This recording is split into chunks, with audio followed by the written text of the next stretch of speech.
হাঁসের ডিমের কষা খুব সহজে চটজলদি কীভাবে বানাই ভাবলাম সেই সম্পর্কে একটা ছোট্ট ভিডিও দিই আমি যেভাবে বানাই।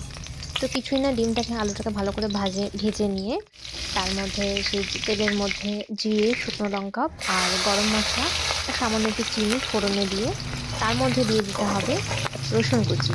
রসুনটাকে ভালো ভাজা করে যখন রসুনের কাঁচা গন্ধটা চলে যাবে, এবার এর মধ্যে আমাকে দিয়ে দিতে হবে বানিয়ে রাখা পেস্টটা। এর মধ্যে কি আছে? টমেটো, জিরে, ধনে, আদা, শুকনো লঙ্কা, এইগুলোর যে পেস্টটা আমি করেছিলাম সেটা আমি এবার এর মধ্যে দিয়ে দিচ্ছি।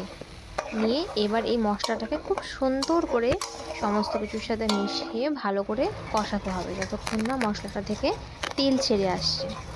তো তারপরে সুন্দরভাবে যখন কষানো হয়ে যাবে, তোমরা নিজেরাই দেখতে পাবে যে উপরে আস্তে মশলাটা আলাদা হয়ে যাবে এবং তেলটা আলাদা হয়ে যাবে। তো এগুলো আরেকটা ট্রিক্স যেটা আমি শিখেছি আস্তে রান্না করতে তোমাদের সাথেও শেয়ার করছি। অনেকেই হয়তো এটা জানো।